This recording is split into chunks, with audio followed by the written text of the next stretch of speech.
Oh friends, after the Lord awakened me, I quickly learned that everything that's been prophesied in Scripture is coming to pass.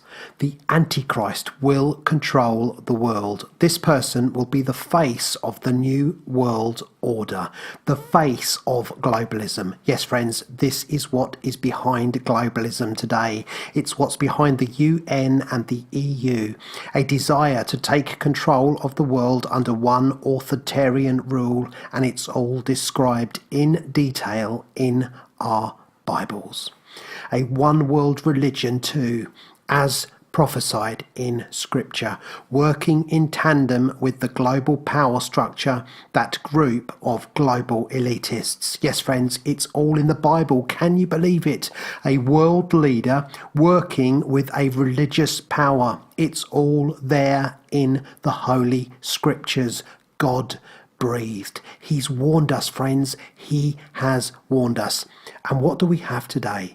A global elite whose tentacles spread throughout the world from Washington to Brussels, working with the religion of Islam in order to install their dictatorial power.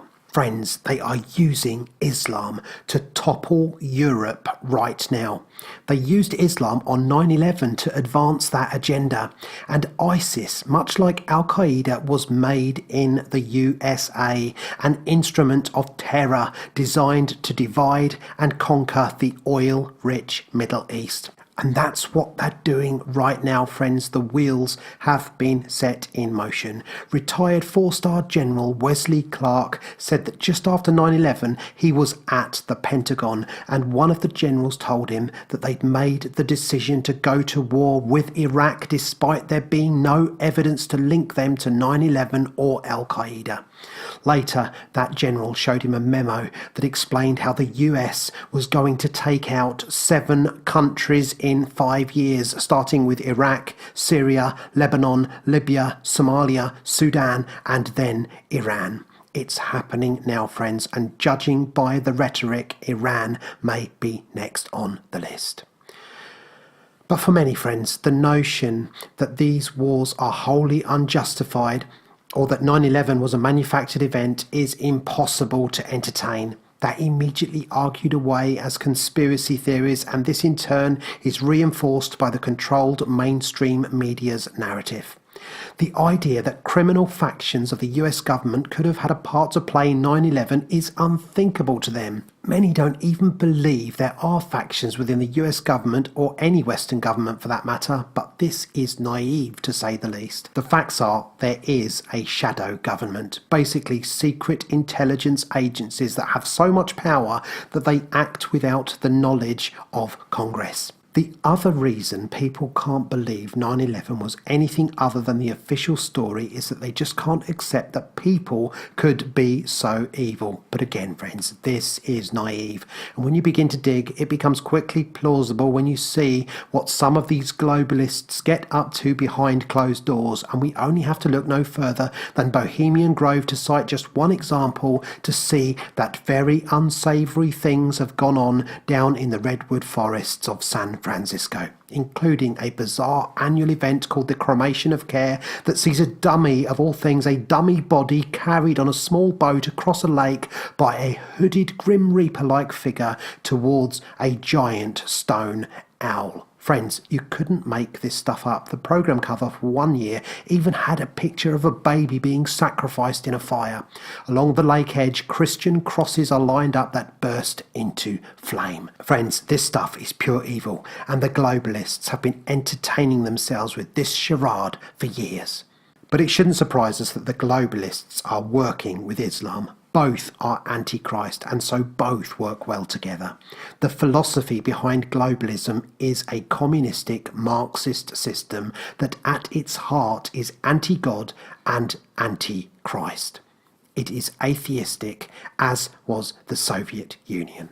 Globalism is hostile toward Christianity, just like Soviet Russia was openly hostile. Soviet Russia tore down churches and arrested clergymen, and this, friends, should be a warning to us all. The roots of this hatred and intolerance toward Christianity lie in the essence of communist ideology. Marx said that communism begins where atheism begins. And he also said, "I wish to avenge myself against the one who rules above." And again, in a poem, he tragically wrote, "Thus heaven I've forfeited, I know it full well. My soul, once true to God, is chosen for hell." And Lenin stated, "We do not believe in God," and said that any flirtation with a God is the most inexpressible foulness and a shameful infection.